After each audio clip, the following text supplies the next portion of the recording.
Shalom. Shalom. Sekali lagi shalom.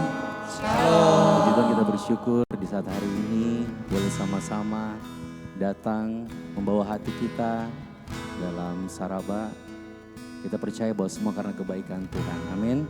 Amin. Penyertaan Tuhan sempurna dalam kehidupan kita. Sebelum kita mulaikan saraba kita pagi hari ini, kita satukan hati, kita berdoa. Kami bersyukur Bapa buat segala kebaikan Tuhan, pemeliharaan Tuhan dalam kehidupan kami. Terima kasih buat hari ini yang terbaik Tuhan terus anugerahkan dalam kehidupan kami. Kami percaya biarlah semua yang kami lakukan pada saat ini Bapa menyenangkan hati Tuhan. Amin. Dan terus nama-Mu yang kami puji, kami muliakan dalam kehidupan kami. Ini syukur kami Bapa, ini doa kami dalam nama Tuhan kami Yesus Kristus. Haleluya. Amin. Mari kita bawa hati kita pada hari ini. Kami bersyukur Tuhan, Kau Allah yang baik dalam kehidupan kami. Kau yang pulihkan setiap kami Bapa. Kau yang bawa setiap kami Tuhan menikmati anugerah Tuhan dari hari ke hari. Terima kasih Tuhan. Datang Roh Kudus, Kau ku rindu. Dengan minyak yang baru urapiku, mengalir penuhiku, mengalir pulihkanku. Kuasa-Mu bebaskan hidupku. Datang Roh Kudus, Kau ku rindu. Dengan minyak yang baru urapiku. Katakan mengalir penuh setiap kami Tuhan. Mengalir penuhiku, mengalir pulihkanku. Kuasa-Mu bebaskan hidupku. Satu yang ku rindu, bersekutu dengan-Mu. Bawaku lebih lagi tinggal di dalam-Mu, nikmati hadirat-Mu. Jamahlah seluruh hidupku. Urapan-Mu mengubah hidupku. Satu yang ku rindu, bersekutu dengan-Mu. Bawaku lebih lagi tinggal di dalam-Mu, nikmati hadirat-Mu. Jamahlah seluruh hidupku. Urapan-Mu mengubah hidupku.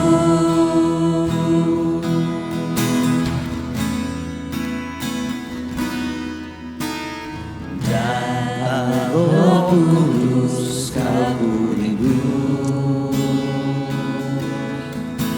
Dengan minyak yang baru urapiku. Katakan mengalir penuh setiap kami Tuhan. Mengalir penuhiku, mengalir pulihkanku. Kuasa-Mu bebaskan hidupku. Satu yang ku rindu, bersekutu dengan-Mu. Bawaku lebih lagi tinggal di dalam-Mu, nikmati hadirat-Mu. Jamahlah seluruh hidupku. Kuasa-Mu mengubah hidupku. Satu yang ku rindu, bersekutu dengan-Mu. Bawaku lebih lagi tinggal di dalam-Mu, nikmati hadirat-Mu. Jamahlah seluruh hidupku. Kuasamu mengubah hidupku. Satu yang ku rindu, ini kerinduan kami Tuhan. Kami rindukan Bawaku lebih lebih lagi lagi Engkau Tuhan. tinggal di dalam Yes Tuhan. nikmati hadirat-Mu, jamahlah seluruh hidupku. Urapan-Mu mengubah hidupku. Urapan-Mu mengubah hidupku. Urapan-Mu mengubah hidupku.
Satu hal yang rindukan,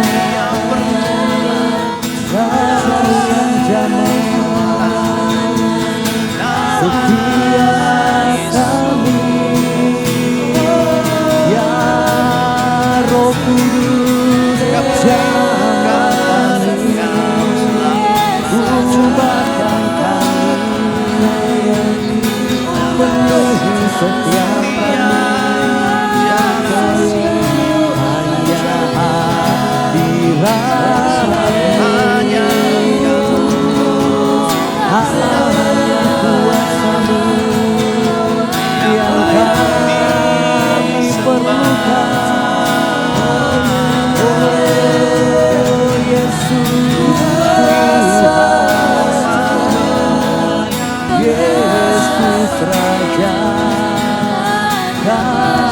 satu-satunya selama-lamanya.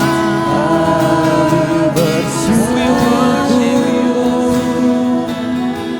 dan berterima kasih hanya padamu.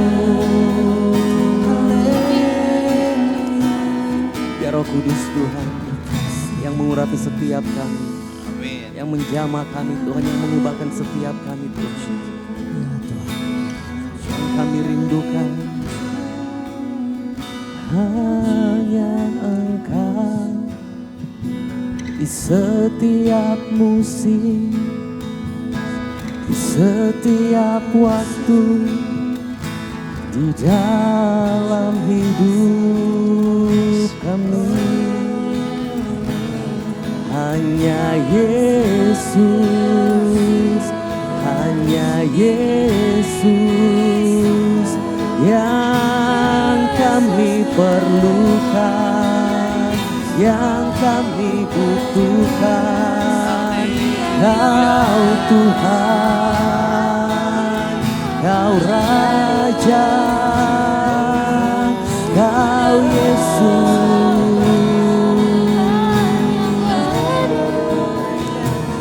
Biar Roh-Mu menjamah, mengubahkan kami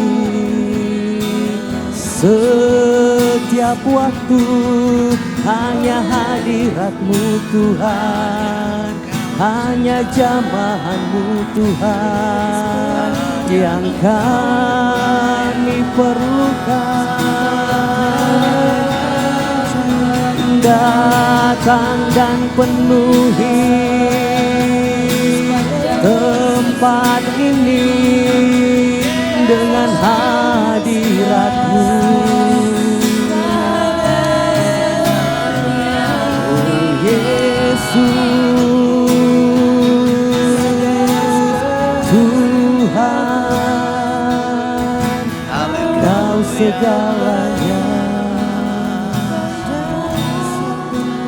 Kerinduan kami Tuhan, terus menikmati hadirat-Mu Bapa, terus menikmati Engkau Tuhan.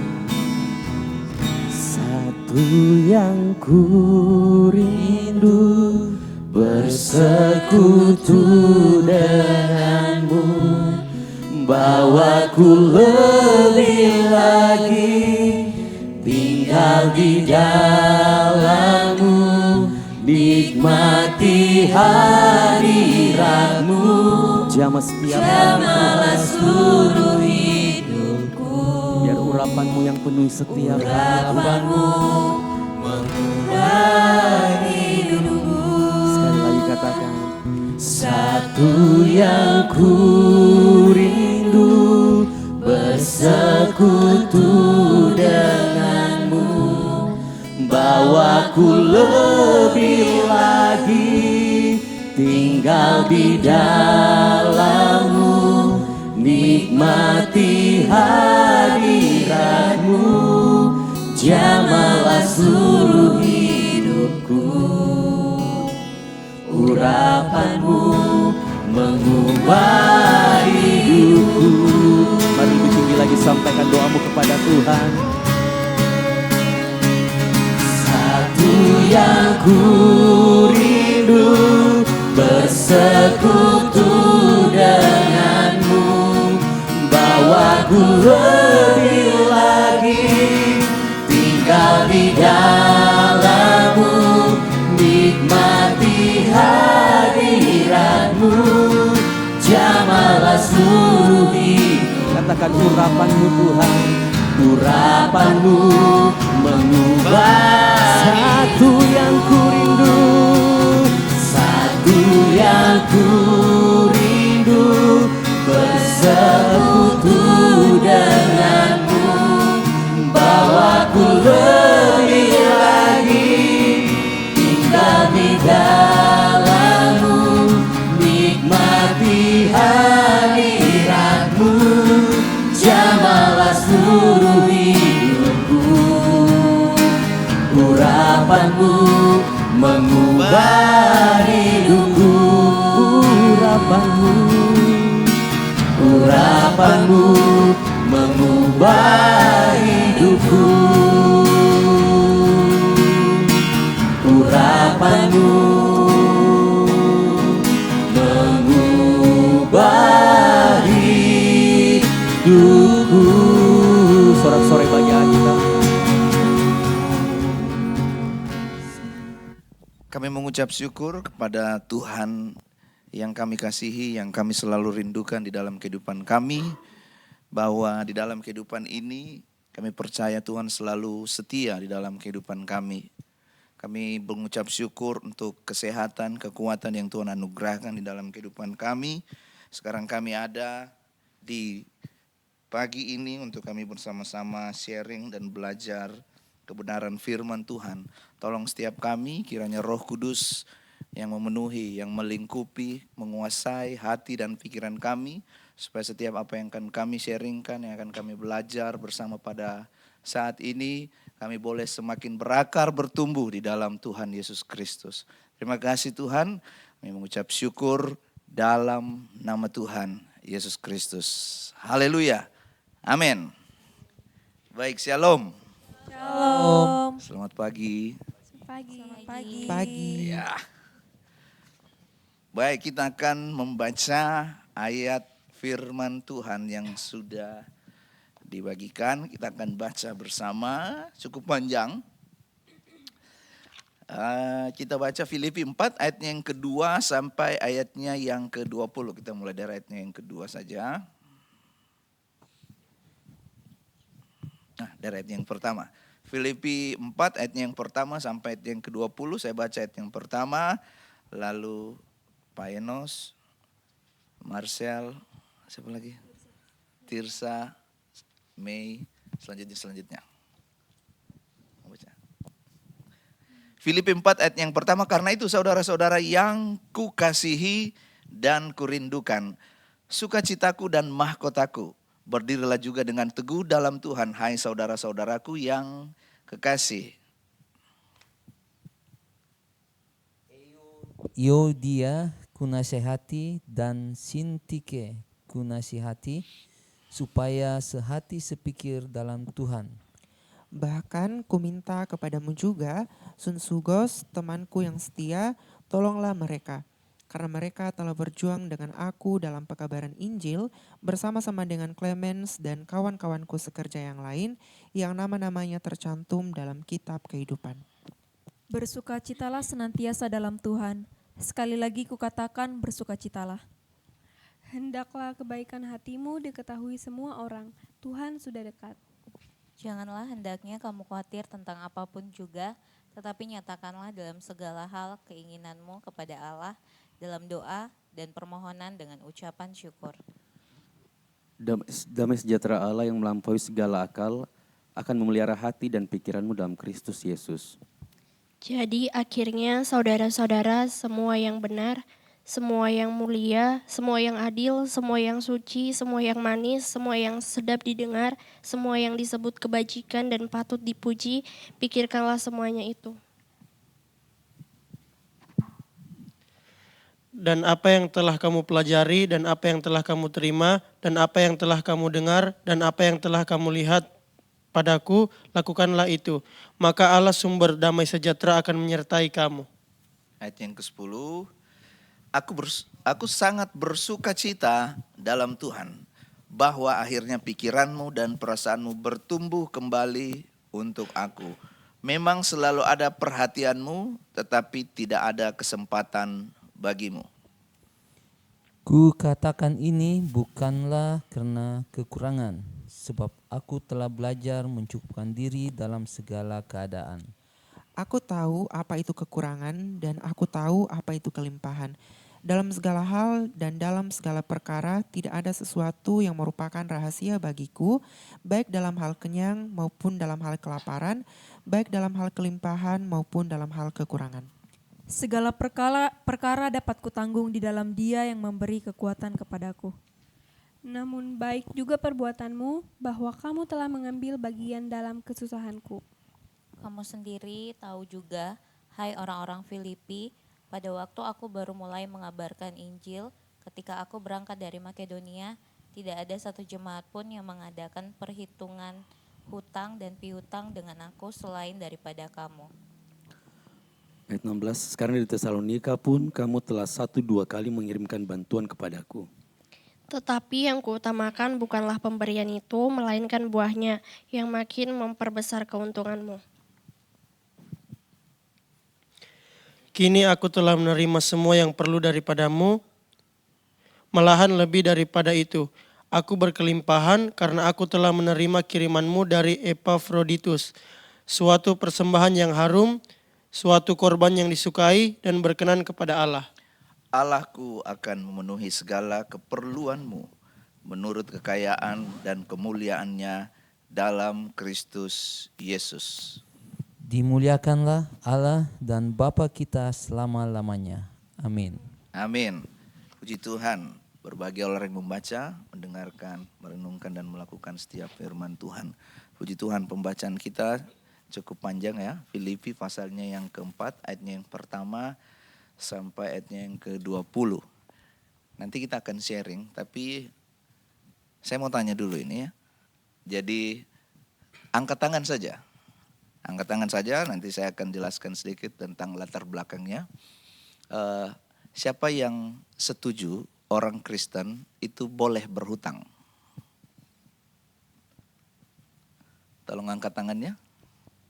Tidak mengurangi nilai, tidak mengurangi keselamatan? Jawab saja. Siapa yang setuju orang Kristen boleh berhutang? Tidak ada yang setuju? Boleh. Ya, saya cuma tanya dulu boleh atau tidak. Sebentar, pasti ada alasannya. Yang setuju tolong angkat tangan. Jangan setengah tiang ya, saya tidak bisa tahu. Ya, oke. Yang kedua, siapa yang tidak setuju? Orang Kristen tidak boleh berhutang. Tidak ada ya, semua setuju. Dagmar saya lihat belum angkat tangan ini. Ya, saya bilang tidak mengurangi nilai, tidak mengurangi keselamatan dan kasih karunia. Pilih saja, setuju atau tidak setuju. Nanti kita akan share sama-sama. Semua sudah tadi ya? Iya sudah, sisa Dagmar ini. Gerald sama Anjas. Kiro? Setuju? Oke, akhirnya semua setuju. Tidak ada yang tidak setuju ya. Saya tadi pikir kalau ada yang tidak setuju kita akan bagi ya. Apa alasannya? Nanti kita akan tolong kasih saya pandangan, sudut pandang dari kalian kenapa? Tuh, ya dari pembacaan ini boleh atau dari ayat firman Tuhan yang lainnya. Latar belakangnya surat Filipi ini tidak ditulis karena ada satu permasalahan pelik seperti yang terjadi di jemaat yang lain. Dalam surat-surat Paulus, Filipi ini merupakan ucapan syukur, sukacita dari Paulus. Dia tidak seperti yang ada di surat-surat yang lain, Korintus, Galatia. Tapi di dalam sini nada utamanya itu, nada utama. Bahasa yang paling sering keluar itu adalah bersukacitalah senantiasa. Tetapi ada hal-hal yang perlu kita perhatikan kayak di ayatnya yang kedua ini. Ada dua orang yang dinasehati karena mereka enggak sehati sepikir. Siapa itu? Eudia dan Sintike. Mana Sintike? Di bawah ya. Jadi kalau itu tidak dinasehati, itu bisa menjadi benih-benih perpecahan. Juga kita bisa lihat itu di pasal sebelumnya, pasal 2 ayatnya yang kedua, hendaklah kamu sehati sepikir, satu kasih, satu jiwa, satu tujuan. Sama seperti hal ini. Dan yang umum pada zaman perjanjian lama itu adalah persoalan munculnya bidat-bidat atau ajaran-ajaran yang sesat. Saya tadi dikirimkan istri saya itu adalah seorang hamba Tuhan, saya nggak bisa hamba Tuhan, pendeta, oknum lah ya. Oknum dia bicara tentang buah sulung. Mungkin kalian pernah lihat ya, buah sulung. Jadi kalau kita terima yang kerja nih, kan ground pro ini kerja, terima THR di akhir tahun. Jadi akhir tahun itu THR-nya disimpan, nanti yang awal tahun di bulan Januari gaji itu dikasih masuk sebagai persembahan buah sulung. Saya nggak tahu apakah ada maksud dan tujuannya. Tapi yang mesti kita waspadai baik di zaman perjanjian lama maupun sekarang itu adalah ajaran yang tidak sesuai dengan firman Tuhan. Nah, bagaimana caranya kita bisa tahu? Betul sekali. Baca kitab suci, doa tiap, pakai mic-nya dong, nanti suara saya yang menyanyi. Enggak. Jadi kita harus mewaspadai itu, kita harus jadikan firman Tuhan itu seperti kemarin, mengatasi overthinking. Jadi frekuensinya kita itu kita selaraskan dengan frekuensi dari sorga. Kita selaraskan dengan firman Tuhan. Supaya apa yang menguasai, apa yang kita isi itu yang akan menguasai pikiran kita. Sekarang, tadi saya sudah tanya ya. Jadi satu-satu ya, kasih saya pandangan. Mengapa nggak boleh berhutang? Silakan. Jadi latar belakangnya kira-kira seperti itu. Dan lihat tadi di ayatnya yang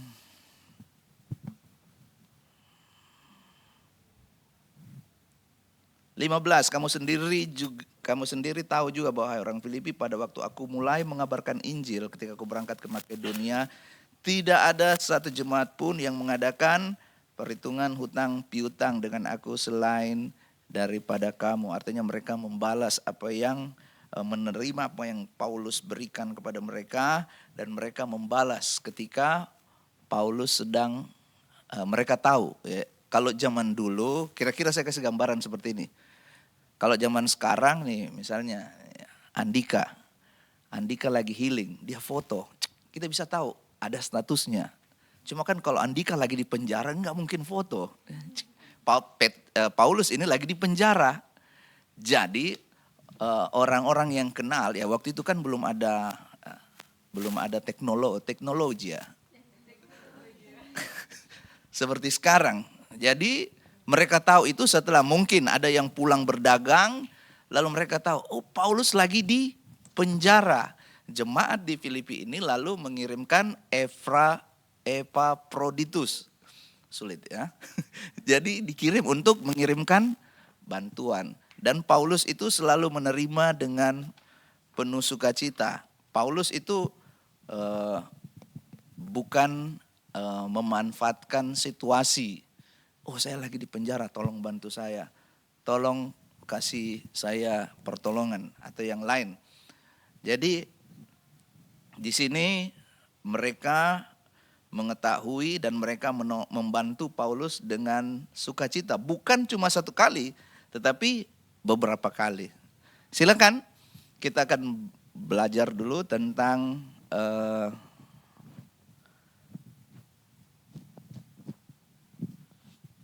bolehkah orang Kristen berhutang? Siapa duluan? Tadi Pak Enos kayaknya sudah ada tanda kutipnya. Tadi kan boleh tuh, Pak Enos boleh. Silakan. Kasih argunya, kasih pandangannya. Sekali lagi tidak mengurangi nilai dan keselamatan, kasih karunia Tuhan. Oke, dalam bentuk ini ya, kenapa orang Kristen bisa berhutang? Itu kalau memang itu dibutuhkan, artinya kebutuhannya mendesak dan saat itu memang tidak punya duit atau duitnya nggak cukup untuk dia ini, misalnya dalam berbisnis atau apa ya, itu saya rasa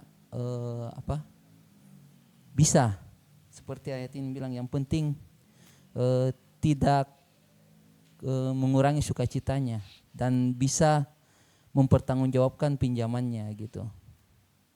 Saya kira itu aja dulu. Artinya dia bertanggung jawab dengan apa yang dia pinjam. Ya. Begitu. Kira-kira gitu Mas. Kalau memang tidak merasa bisa untuk mengembalikan, ya jangan pinjam. Karena saya pernah pengalaman teman butuh duit. Ya. Dia pinjam, dia bilang ya nanti saya kembalikan bulan depan. Ya lumayan lah 3 juta. Tapi ya tunggu-tunggu juga, enggak, sampai sekarang enggak dikembalikan. Jadi ya sudahlah, anggap uang hangus. Berarti dia seperti lagu zaman dulu ya, kau yang berjanji. Ternyata Thomas satu frekuensi. Oke. Saya sudah catat tadi. Terima kasih untuk jawabannya Pak Enos. Yang lain lanjut aja langsung. Marcel. Boleh kok cari di mana, di Google kah, ChatGPT. Kalau dari saya Pastor bisa, Ya. sama seperti yang Kak Enos tadi bilang, itu tergantung konteksnya. Apakah dia berutang itu karena mungkin terpaksa karena keadaan, ataukah ya seperti itu.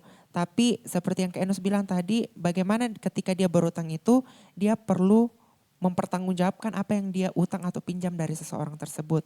Tapi dari ayat pembacaannya kita di sini itu, dia mengajarkan bahwa boleh berutang tapi tidak boleh hidup sepenuhnya pada utang tersebut. Tetapi perlu merasa yang namanya kecukupan seperti dari pembacaannya kita ini. Kalaupun misalnya tadi Kak Enos ada yang pinjam uangnya 3 juta, mungkin Kak Enus bilang jangan maksudnya jangan meminjam dong begitu.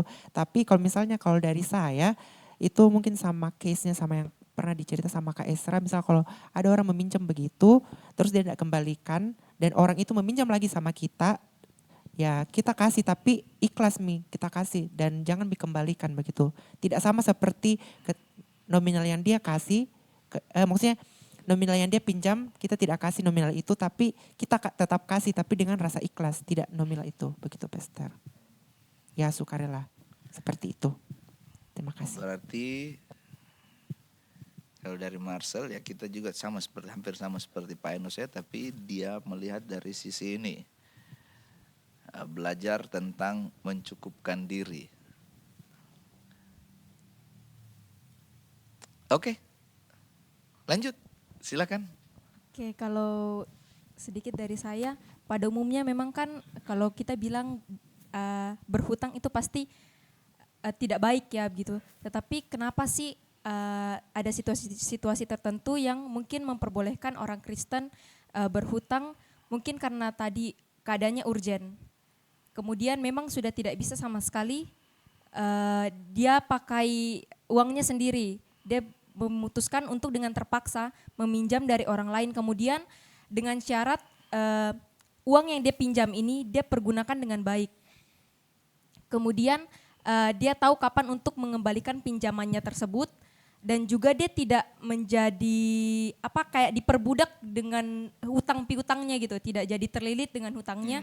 Kemudian itu yang dia akan hidup terus di lubang yang sama gitu, jadi kayak gali lubang tutup lubang, gali lubang tutup lubang. Jadi bagaimana dia pergunakan uang itu bijaksana, kemudian ketika dia sudah dapat ada uang sendiri, dia bisa langsung dia kembalikan pinjamannya itu kepada orang yang dia pinjam. Mungkin itu dari saya. Good. Berarti tujuannya itu penting ya. Jangan sembarang, terus jangan sampai terjerat pinjol. Gali lubang tutup lubang ya. Terjerat. Silakan. Next. Atau ada yang mau tiba, saya dulu ya silakan, nggak apa-apa juga. Kalau nggak ada ya next. Oke, kalau dari saya sendiri pertanyaannya itu apakah boleh berhutang atau tidak?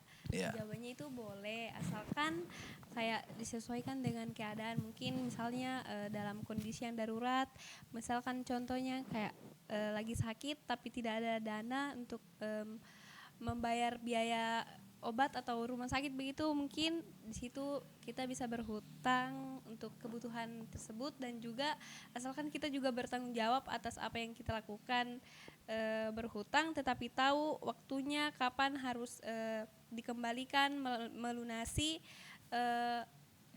apa yang kita pinjam, dan juga berhutang juga boleh asalkan tidak dijadikan sebagai gaya hidup.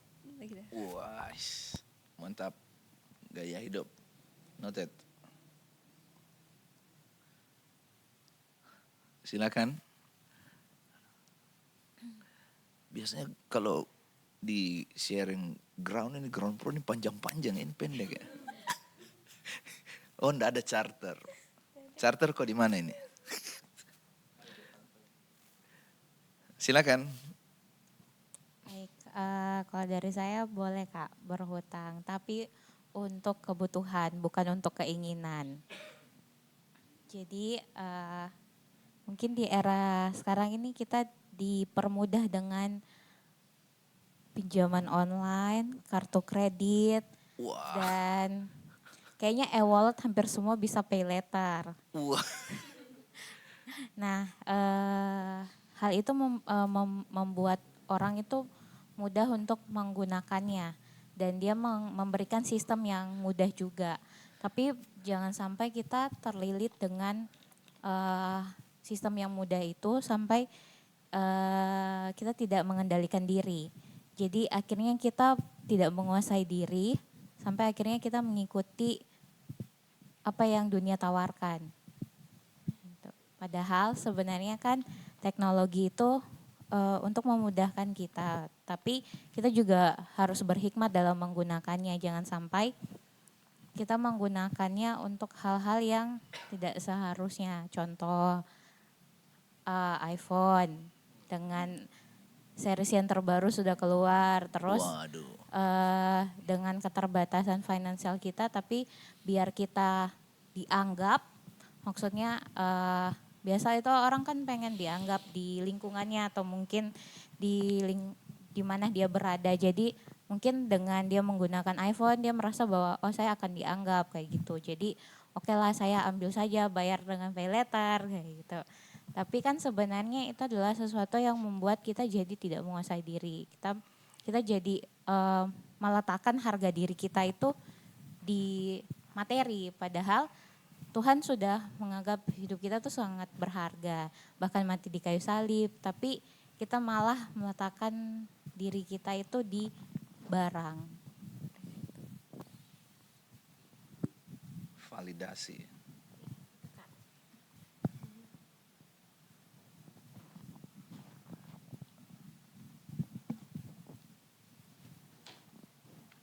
Thomas. Ya. Jadi kalau dibilang boleh berutang sebenarnya ya boleh tapi tidak disarankan, ya. Jadi bukan suatu keharusan atau sesuatu yang tidak menjadi sesuatu yang disarankan untuk kita berutang. Tapi kalau misal tiba-tiba, maksudnya ada kan utang dadakan, ya. Jadi kadang biasa kan kita sama-sama jalan sama teman nih, tiba-tiba ternyata lupa bawa dompet atau apa, kan pinjam dulu uangmu lah. Nah, boleh atau terus bukan sesuatu yang kayak parkiran kemarin kan, habis nonton saya lupa bawa uang cash, akhirnya bayar parkir pakai pinjam uangnya Dakmar. Itu boleh kan? Belum dikembalikan lagi. Itu memang lupa atau lupa. Sengaja? Lupa. Lupa. Maafkan saya. Terus dan kalau bicara tentang saya bagi sharing sedikit ya. Yeah. Saya salah satu orang yang pernah terlilit utang piutang. Dan itu sangat tidak enak. Ya, jadi mau tidur susah, bangun pun kayaknya sesak napas. Ya, tarikan napas pertama itu kayaknya puji Tuhan masih hidup. Tapi that's it. Jadi kekuatan firman Tuhan itu begitu luar biasa, saya bilang. Ketika saya dibawa ke satu kota dan ke kota lainnya, satu hal yang awal saya cari itu gereja. Saya masuk di gereja, kemudian puji Tuhan dari hal itu saya belajar bahwa ternyata ketika kita menghadapi persoalan seperti itu, komunitas-komunitas begitu yang memberikan kita kekuatan. Ya. Jadi ketika saya menghadapi persoalan seperti itu, orang dalam gereja itu tidak menganggap saya sebelah mata, dan mereka tahu bahwa saya sedang terlilit utang piutang, ya walaupun mereka tidak membantu untuk membayar, tapi paling tidak mereka mendukung saya, menopang saya. Ya memang itu hari case-nya karena memang buat usaha. Ya. Jadi dan puji Tuhan saya tidak menyerah, saya maju terus walaupun terseok-seok, tertati-tati, tapi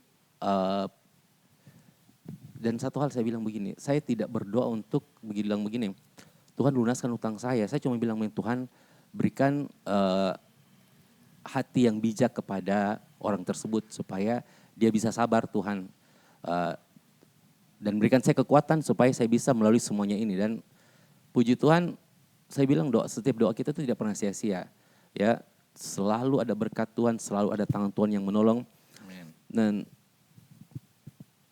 Dan parahnya itu begini, ketika kita menghadapi persoalan seperti itu, ternyata ada beberapa orang yang tidak mengerti akan kehidupan kita, tapi dia justru seperti mau menjebak kita. Dan saya mengalami hal itu bukan orang jauh tapi orang dekat saya. Teman dekat saya, jadi ketika saya sudah terlilit utang seperti itu, dia datang minta tolong dan saya tolong lagi dan saya lagi yang dikibuli. Jadi saya bilang, aduh saya ini sudah terlilit utang, terus saya kasih pinjaman lagi sama teman saya lagi bohongi saya.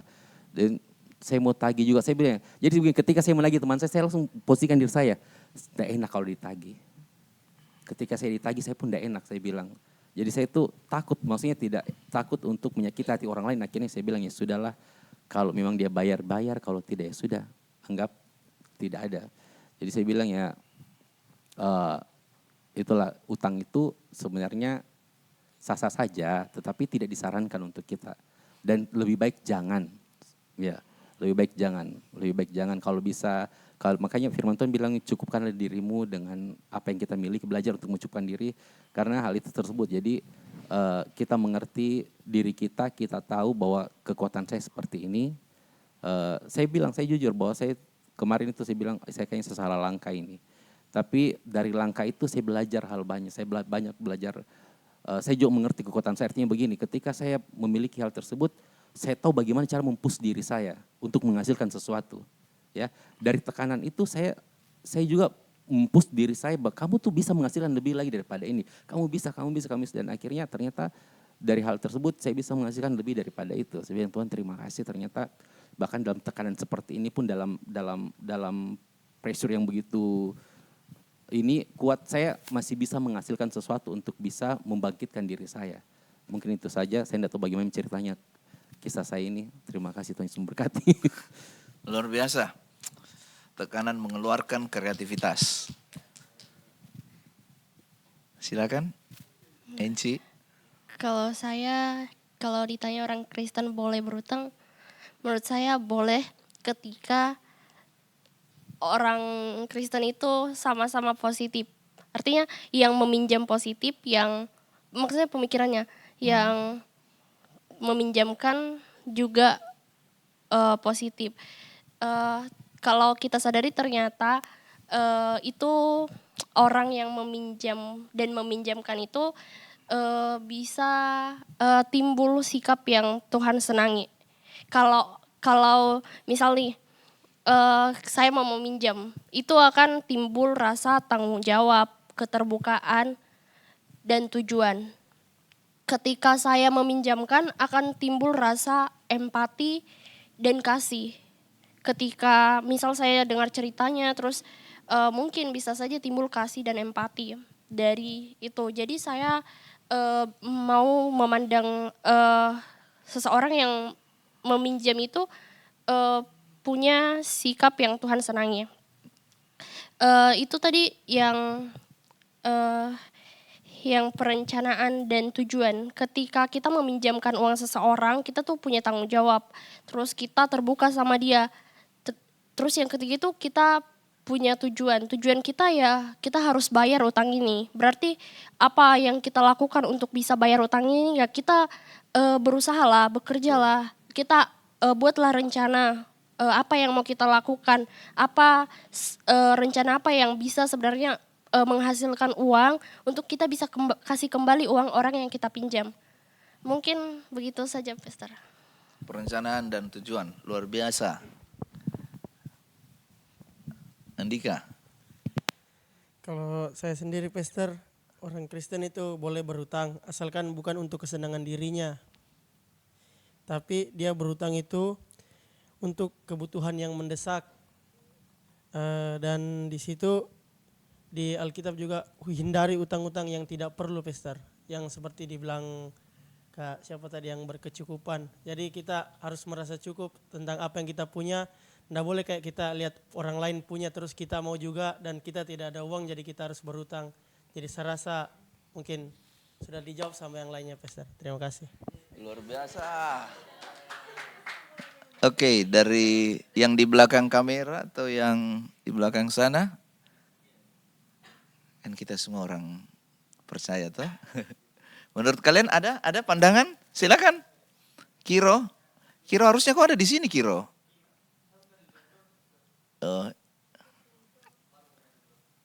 Ada pandangan dari yang lain? Ya ada? Sekarang saya tanya lagi. Nah, kita sudah kasih pandangan tadi. Terima kasih untuk masukan, jawaban dari teman-teman.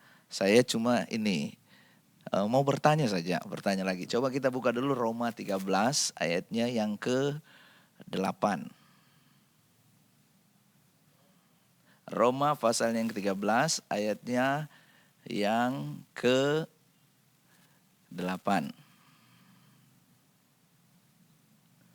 Sudah?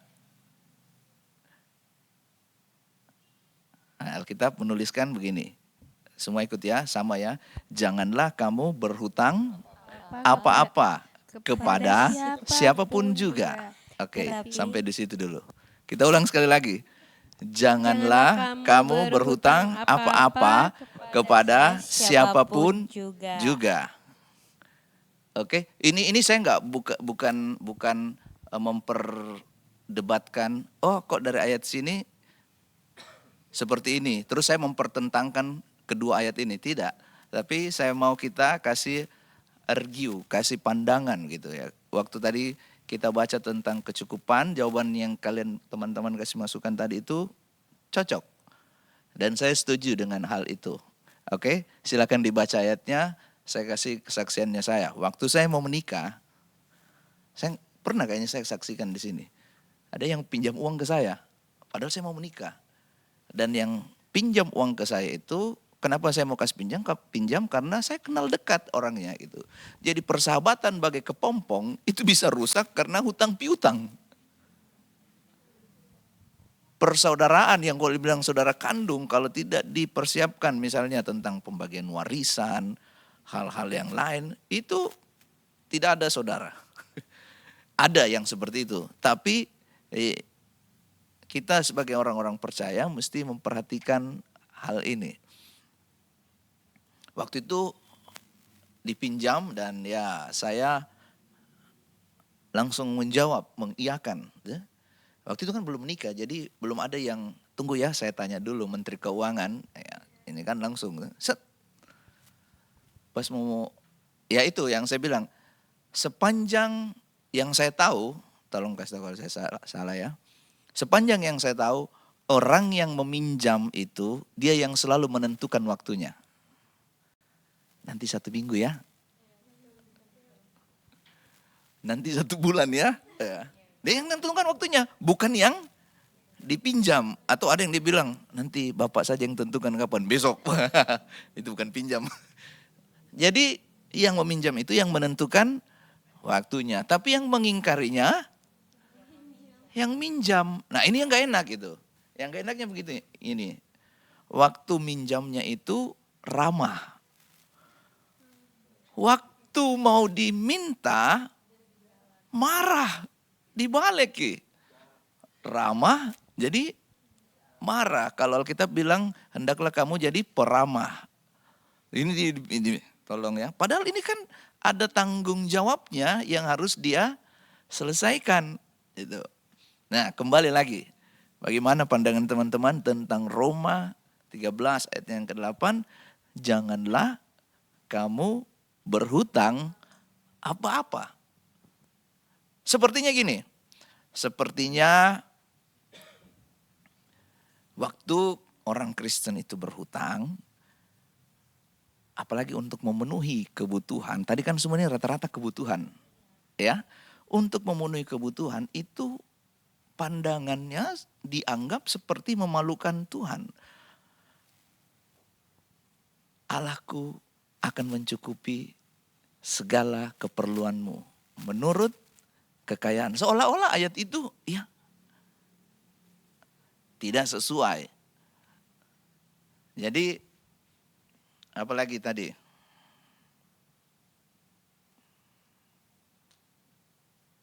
Ya itu aja dulu ayatnya. Atau yang biasa disampaikan, jika engkau baik-baik mendengarkan suara Tuhan yang disampaikan kepadamu hari ini dan melakukannya dengan setia. Ulangan pasalnya yang ke-28 ayat yang pertama sampai ayat yang keberapa itu. Nanti kita akan temukan Tuhan akan membuka jalan bagimu. Engkau akan memberi pinjaman. Artinya yang diberkati ini orang Kristen. Dia memberi pinjaman. Tetapi ada satu bagian, janganlah kamu berhutang apa-apa. Apa-apa itu berarti termasuk uang. Termasuk hutang janji. Ya, kalau waktu itu saya pergi pelayanan di retreat KMK Geologi. 3 hari cuma, enggak 3 hari sih. Berangkat Sabtu pulang Minggu. Anak saya video call. Dedi, kau di mana? Kenapa tidak pulang? Ya, jadi cerita waktu saya pulang, anak saya itu dia langsung peluk saya, Dedi, Dedi. Terus dia bisik saya, mana dinosaurus maksudnya itu. Balon dinosaurus. Jadi ya dia cari saya itu karena ada keinginannya. Nah, kembali lagi. Apakah orang Kristen boleh berhutang? Tidak ada yang berubah tuh? Atau ada yang berubah? Tetap ya. Ada yang bisa kasih pandangan yang lain? Dari Kia mungkin, Kiro, Yabes, Anjas, Gerald. Ya, sekali lagi, tidak mengurangi kasih karunia dan keselamatan Kristus di dalam hidup ini. Kita sama-sama belajar. Ayo, siapa yang mau? Pak Enos, silakan. Iya. Ini saya coba buka di terjemahan sehari-hari. Itu di situ bilang, kalau kamu berhutang sesuatu kepada siapapun, segeralah membayarnya, supaya tidak ada ikatan hutang di antara kalian. Biarlah satu-satunya ikatan yang menyatukan kalian hanyalah ikatan kasih. Jadi di sini saya bisa ambil kesimpulan, kalau hutang itu membuat ikatan kasih kita akan ini menjadi rusak, mending jangan dikasih. Atau artinya misalnya orang mau berhutang sama kita, bisa kita kasih sesuai dengan kerelaan hati kita. Ya. Setuju. Saya kira kayak seperti itu yang bisa saya ini dapat dari ayat ini. That's good. Marcel tadi sama Tirsa kayaknya sudah ada diskusi ini. Silakan.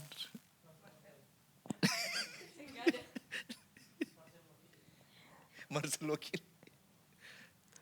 Kalau melihat dari yang tadi di Filipi dengan yang di Roma ini, kalau saya melihat di ayat yang di Roma ini itu dia lebih ke utang kasih, Pastor. Utang apa? Utang kasih. Utang kasih. Tapi kalau yang di Filipi itu dia lebih fokusnya ke finansial, begitu dalam kehidupannya manusia sehari-hari. Nah, sebenarnya mungkin salah ini yang kusampaikan, tapi kalau dari yang kutangkap tuh, kalau utang piutang ini, kalau sebenarnya orang bisa merasa cukup, Ji, sebenarnya utang ini tidak perlu, Ji. Kalau dia merasa cukup, Ji, pasti, ya, kalau merasa cukup pasti dia tidak membutuhkan, Ji, orang, tidak membutuhkan sih.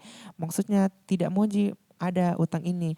Tapi kalau dari Roma ini, kalau misalnya utang ini yang kemudian buat kayak Enos bilang tadi, yang merusak kasih, ya mau bagaimana lagi? Ya, jangan berutang dong kalau seperti itu. Kalau merusak kasih dan merusak hubungan satu dengan yang lain. Karena hal itu yang kemudian menimbulkan masalah baru lagi. Karena pasti ketika dia tidak dipinjamkan, pasti dia akan cari orang lain yang bisa pinjamkan dia. Jadi kalau Kak Tirsa bilang tadi, keliling di lingkaran yang sama, gali lubang, tutup lubang, begitu terus. Jadi kalau Kak Dagmar bilang lagi juga tadi, jangan jadikan utang sebagai gaya hidup. Kau di Mei, jangan Mei. Jangan gunakan utang itu sebagai gaya hidup, seperti itu. Jadi kalau misalnya di sini, berarti bagaimana kita harus bisa belajar yang namanya berkecukupan. Ya. Seperti itu, Pastor.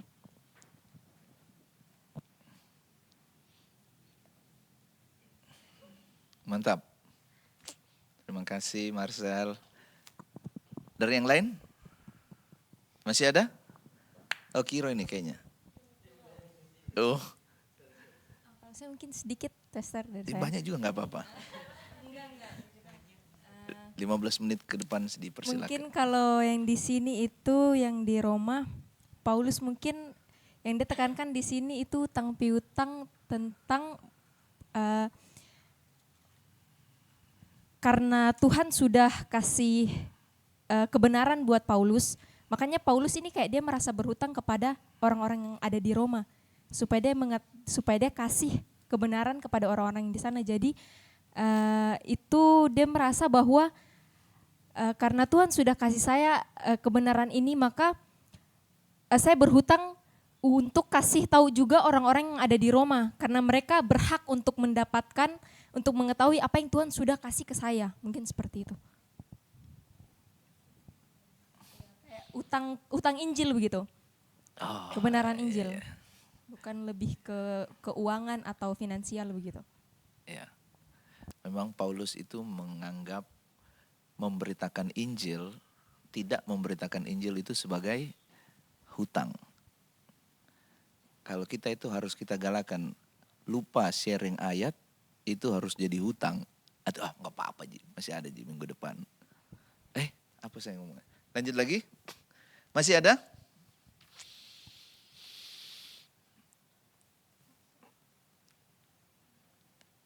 Dari yang lain? Sama dengan Marcel. Oke. Ya. Pertanyaan yang ketiga. Masih banyak pertanyaan, 3 jadi. Nanti kita, kalau yang ketiga ini saya bertanya tentang apa yang kalian temukan dalam pembacaan itu tadi. Tapi saya jelaskan sedikit. Sebenarnya tadi sudah sangat jelas sama yang dibaca sama Pak Enos. Roma 13 ayatnya yang ke-8 dalam terjemahan sederhana Indonesia yang ketiga. Kalau kamu berhutang sesuatu kepada siapapun, penekanannya ini, segeralah membayar. Jadi jangan ini purlup. Tahu purlup? Pura-pura lupa, betul sekali. Ya, itu jenis penyakit yang sulit untuk didiagnosa. Ya, karena misalnya ini contoh saja, bukan seperti yang tadi ya. Ayo kita pergi nonton, pergi makan. Terus tiba-tiba dia, saya lupa dompet. Padahal sebenarnya dia bukan memang betul-betul lupa, memang sudah direncanakan. Ya. Atau ada orang yang, ini cerita dari istri saya, yaitu yang saya bilang, karena dia teman dekat, jadi yang saya bilang tadi, persahabatan bagai kepompong yang katanya erat, itu bisa retak, rusak, dan akhirnya putus karena persoalan ini. Alasannya ya selalu kan dikasih tahu ya, ada orang yang begitu dengarkan ceritanya itu langsung muncul apa tadi? Empati. Siapa tadi yang bilang empati? Enci ya. Langsung muncul empatinya besar. Langsung dia memberikan bantuan begitu. Tapi ternyata di belakangnya diketahui, tidak seperti itu ceritanya. Dia mempergunakan yang lain. Jadi di Roma 13 ayat yang ke-8 ini penekanannya itu adalah kalau sudah terlanjur punya hutang, begitu kita terima penghasilan, masukkan hutang tersebut dalam skala prioritas. Selain kebutuhan primer yang lain ya, itu harus masuk. Karena kalau saya sebut ini pasti kalian familiar ya. Kita itu cerminan dari Kristus. Jangan sampai kekristenan itu dapat stigma. Jangan kekristenan. Oknum tertentu membuat kekristenan dapat stigma yang buruk. Stigma yang buruk itu misalnya, kalau misalnya nih ada yang datang, awas kok tukang pinjam uang datang. Itu kan sudah jadi gelarnya, dia sudah dapat stigma yang buruk. Jadi jangan sampai kebiasaan berhutang itu malah membuat kita tidak mempermuliakan Tuhan. Padahal di dalam pembacaan kita lihat dulu di Filipi 4 ayatnya yang ke-11.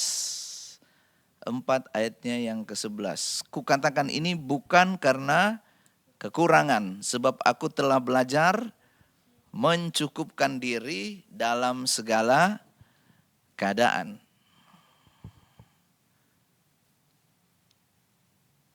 Sebenarnya ini untuk hari Minggu, tapi enggak apa-apa ya. Ini, waktu Paulus bilang mencukupkan diri, ada yang tahu kondisinya Paulus waktu itu? Dia sedang di penjara. Dan Paulus bilang, Kristus itu cukup bagiku. Waktu Paulus sedang ada di penjara, tentu dia butuh makanan, minuman, memang mungkin ada, tetapi kan dia juga butuh bantuan. Paling tidak, kalaupun bantuannya itu tidak ada, orang yang datang memberikan perhatian. Tapi Paulus berkata, Kristus itu cukup bagiku. Paulus itu sedang dalam perjalanan pemberitaan Injil. Nah, mungkin keadaannya kita ini lagi baik-baik saja, sehat-sehat saja, tapi apakah kita menaruh harapan kita itu Kristus itu cukup bagiku? Atau kita bilang, more. Nah, kata cukup itu harus dimiliki sama orang yang miskin ataupun orang kaya. Kalau orang kaya bilang cukup itu, apakah mungkin? Orang kaya itu, ya maksudnya gini, orang yang sudah punya harta yang berlimpah, pasti dia pengen supaya hartanya itu bertambah.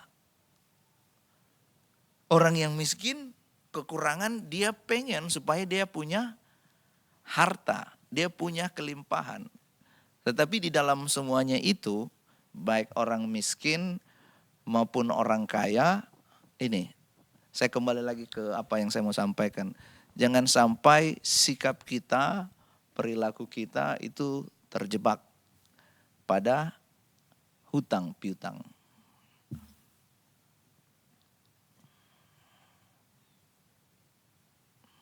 Nah, persoalannya ini setelah itu teman-teman sharing ya, apa yang didapatkan dari pembacaan ini.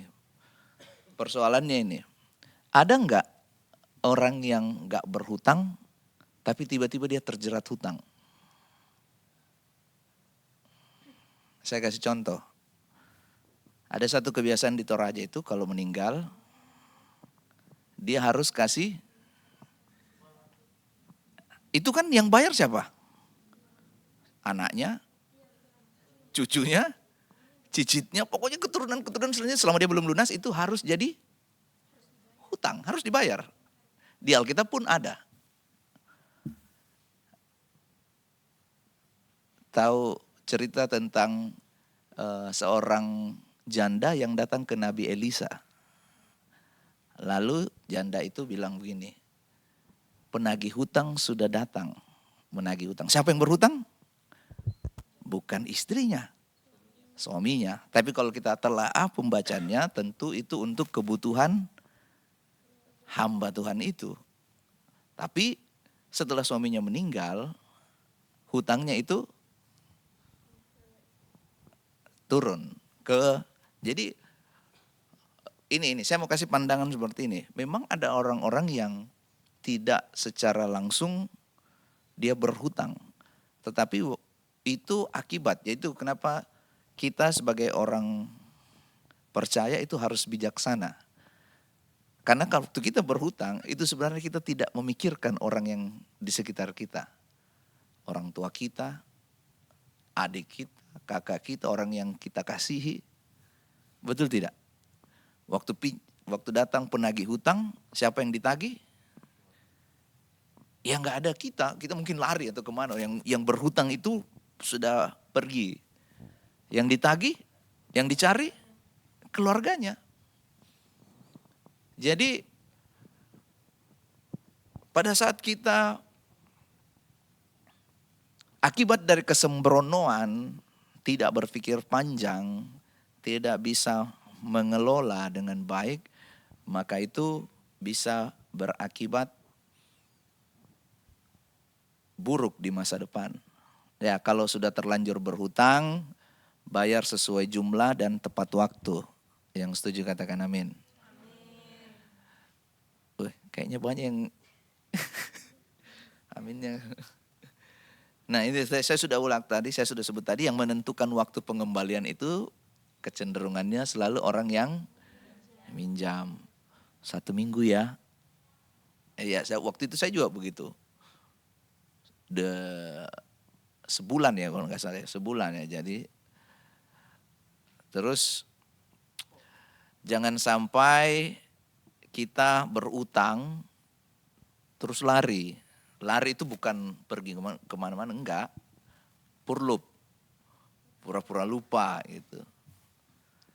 Jadi Alkitab tulis yang pinjam uang tapi tidak bayar itu disebut fasik. Ada ayatnya. Mazmur 37 ayat 21.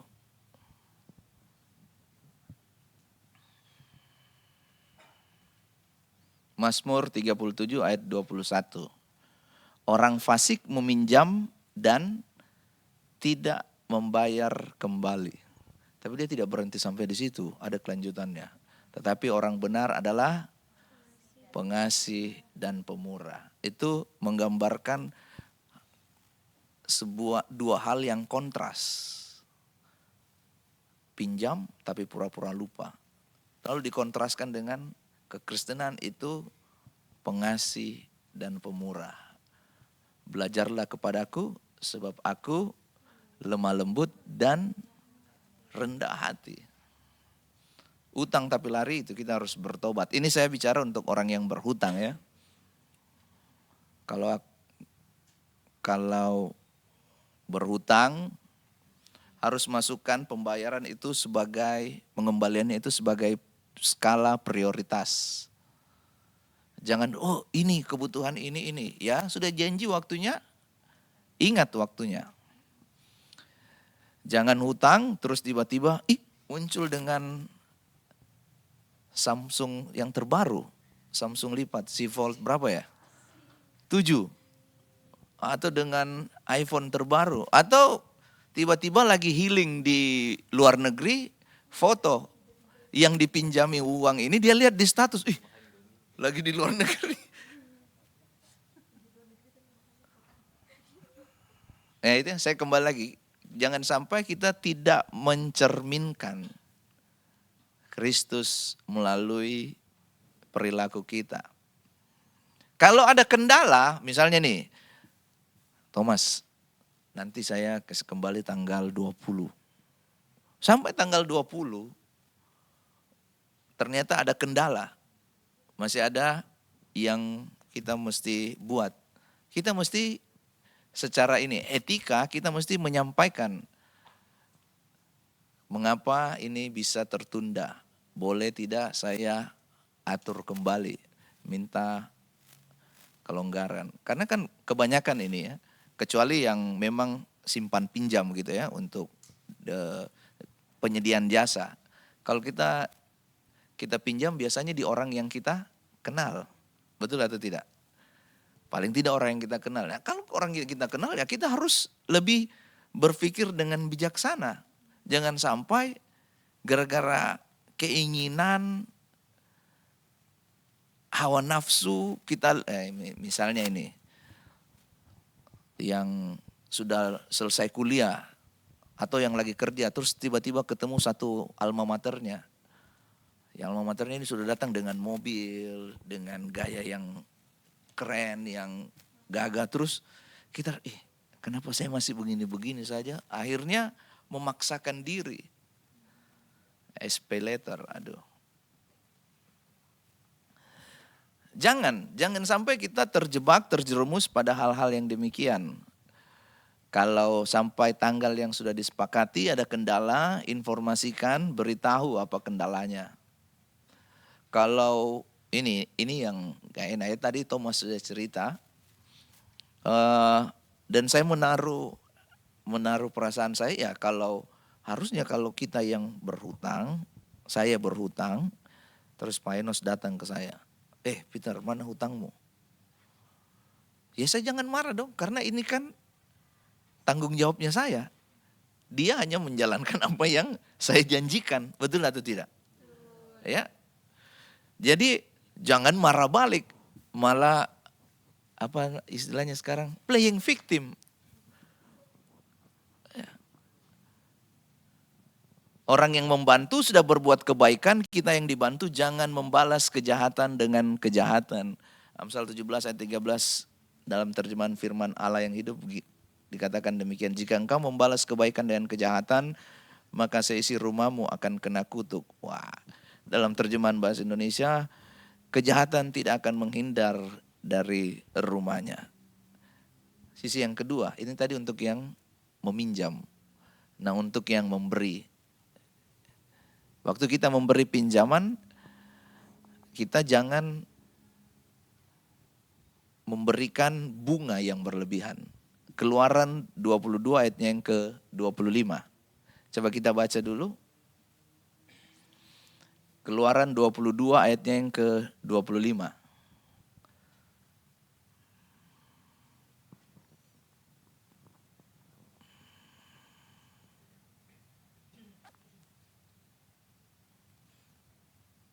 Jika engkau meminjamkan uang kepada salah seorang dari umatku, orang yang miskin di antaramu.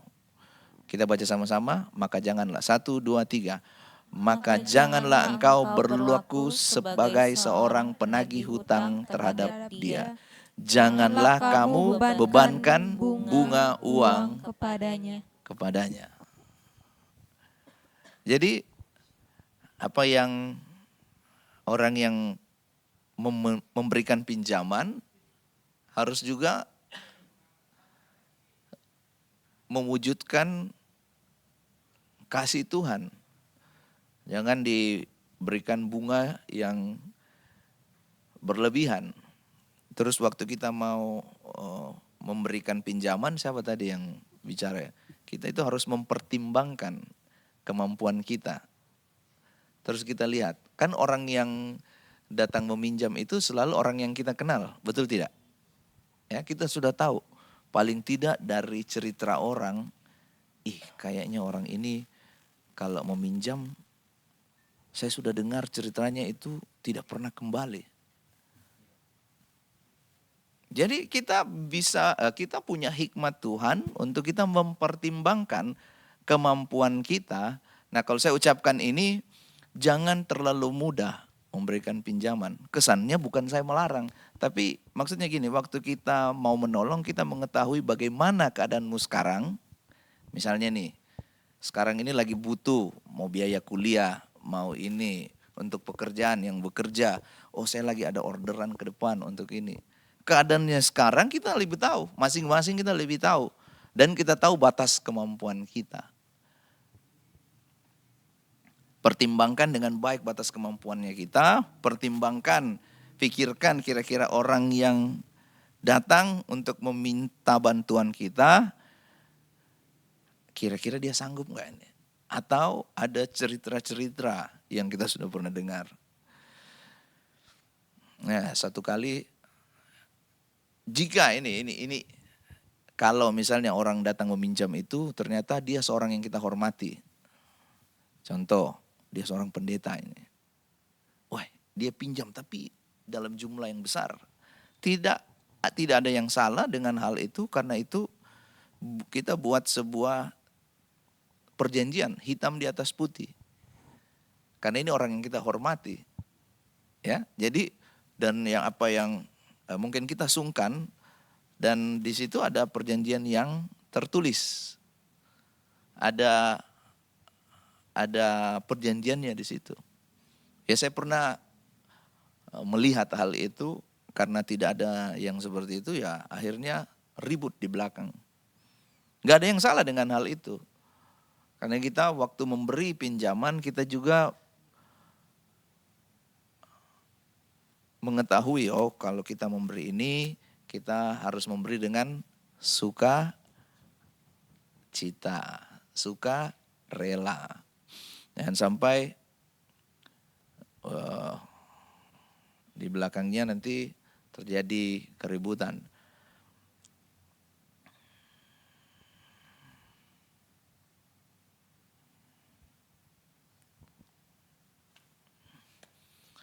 Oke.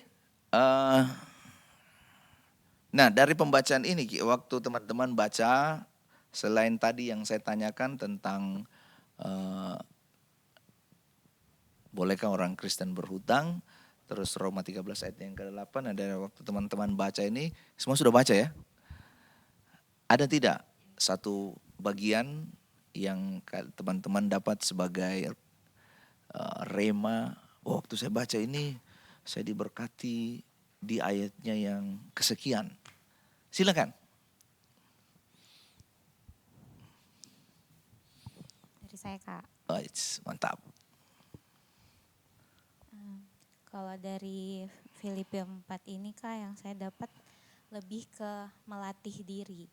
Melatih diri. Ya, jadi yang ayat 8 Filipi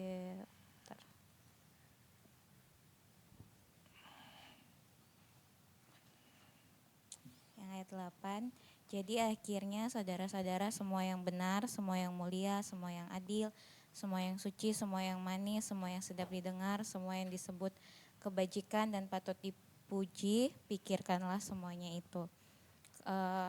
Itu kalau tidak dilatih pasti sulit. Kenapa? Karena kita hidup di era di mana berita-berita negatif itu sangat banyak berhamburan. Dan sesuatu yang tidak nyata juga banyak di sosial media. Contohnya maksudnya foto saja bisa diedit, yang maksudnya sesuatu yang yang aslinya contoh cewek itu kan sebenarnya banyak pori-pori dan segala rupa, tapi ketika di post filter. Ya dia akan memakai filter, dia akan memberikan yang terbaik untuk versinya dia kayak gitu. Nah tapi di luar dari itu juga kita kan harus mengisi pikiran kita, karena kalau pikiran kita tidak diisi dengan hal-hal yang baik, kita tidak melatih diri kita untuk membaca firman Tuhan, maka ketika ada sesuatu yang datang, respon kita cepat untuk negatif. Tapi ketika kita mengisi pikiran kita dengan firman Tuhan, maka responnya kita pasti terkontrol. Kenapa bisa? Karena ada buah roh. Buah roh di dalamnya itu ada penguasaan diri. Jadi itu akan melatih kita. Kemudian di ayat 9 juga diingatkan bahwa sesuatu yang kita lihat semuanya itu ada dipelajari, diterima, didengar, dilihat. Itu tidak hanya sekedar kita terima saja, namun kita lakukan. Jadi ketika sesuatu yang kita pelajari tapi kita tidak lakukan, itu pasti bisa hilang, cepat hilang. Betul. Contohnya ketika kita belajar sesuatu, terus kita cuma pendam sendiri, itu pasti skillnya kita itu sebenarnya dia akan tetap di situ dan tidak berkembang. Beda ketika kita mengajarkannya kepada orang. Ketika kita mengajarkan kepada orang, kita mendapatkan POV lain dari orang tersebut. Jadi kita sebenarnya bisa improving lagi. Terus ketika kita melakukan, damai sejahtera itu akan menyertai kita. Tapi semuanya itu dimulai dari ketika kita memberikannya itu dengan sukacita. Makanya di ayat di awal-awal itu bersukacita. Di ayat yang dari 4. Nah, kemudian diingatkan juga ketika kita khawatir, kita harus berdoa. Nah, itu kan melatih juga. Kalau kita terbiasa khawatir dan kita tidak melatih diri kita untuk berdoa dan mengucap syukur, di situ kan jadi ternyata bukan cuma berdoa tapi ucapan syukur di ayatnya yang ke-6. Coba kita baca sama-sama. Janganlah hendaknya kamu khawatir tentang apapun juga, tetapi nyatakanlah dalam segala hal keinginanmu kepada Allah dalam doa dan permohonan dengan ucapan syukur. Jadi kita tidak hanya sekadar melatih menyatakan keinginan kita, kebutuhan kita, tapi kita juga belajar untuk mengucap syukur atas apa yang sudah Tuhan berikan. Jadi jangan sampai kita lupa apa yang sudah Tuhan berikan, hal kecil. Kita masih bisa bangun pagi, masih menghirup oksigen dengan gratis. Jadi kan saya kan kerja di rumah sakit. Jadi setiap hari juga saya bertemu dengan pasien-pasien yang notabene adalah orang-orang yang terbatas dalam kesehatan. Jadi ketika saya setiap hari bertemu dengan orang-orang seperti itu, saya selalu diingatkan untuk bersyukur karena masih untung masih bisa bernafas dengan tanpa oksigen, masih bisa bangun pergi kerja dengan kendaraan yang dipunya kayak gitu. Sedangkan orang-orang yang saya ketemu tiap hari ya mereka penuh perjuangan untuk hidupnya mereka seperti itu. Jadi yang saya dapat itu adalah kalau dari firman ini ya melatih diri. Jadi melatih tidak hanya dalam dalam hal-hal yang sudah biasa kita pelajari, namun sesuatu yang sudah yang baru pun kita harus melatih. Contohnya kalau misalnya kita jarang membaca Alkitab, kita belajar untuk melatih diri kita untuk membaca firman Tuhan, untuk mengisi pikiran kita dengan firman Tuhan. Jangan sampai kita lebih banyak membaca berita di sosial media dibanding kita membaca firman Tuhan. Seperti itu. Luar biasa. Dari yang lain? Pak Enos, silakan. Oke, terima kasih. Jadi yang saya baca ini di ayat 12 dan 13. 12. Dari perkataan Rasul Paulus. Nah, saya bacakan yang terjemahan seharinya ya, TSI. Jadi, saya tahu bagaimana bisa berbahagia, baik ketika hidup dalam kekurangan maupun dalam kelebihan. Karena saya sudah menemukan rahasia untuk dapat merasa puas dalam segala keadaan, baik kenyang maupun lapar, baik kaya maupun miskin. Saya bisa menghadapi segala keadaan karena Kristus selalu memberi kekuatan kepada saya. Jadi di sini Rasul Paulus tekankan dalam keadaan apapun itu kekuatannya itu dari Tuhan. Baik dia kaya maupun miskin, dia bisa lalui itu karena ya itu kekuatan dari Tuhan. Tuhan yang memberi kekuatan, memberi kemampuan untuk dia bisa lalui keadaan apapun yang dia hadapi saat itu. Dan ini sangat menjadi berkat buat saya untuk belajar bagaimana menghargai keadaan yang Tuhan berikan, baik itu susah maupun senang. Itu saya bisa rasakan selalu ada sukacita. Dan itu kadang saya berpikir gini, kenapa kita selalu merasa kekurangan atau merasa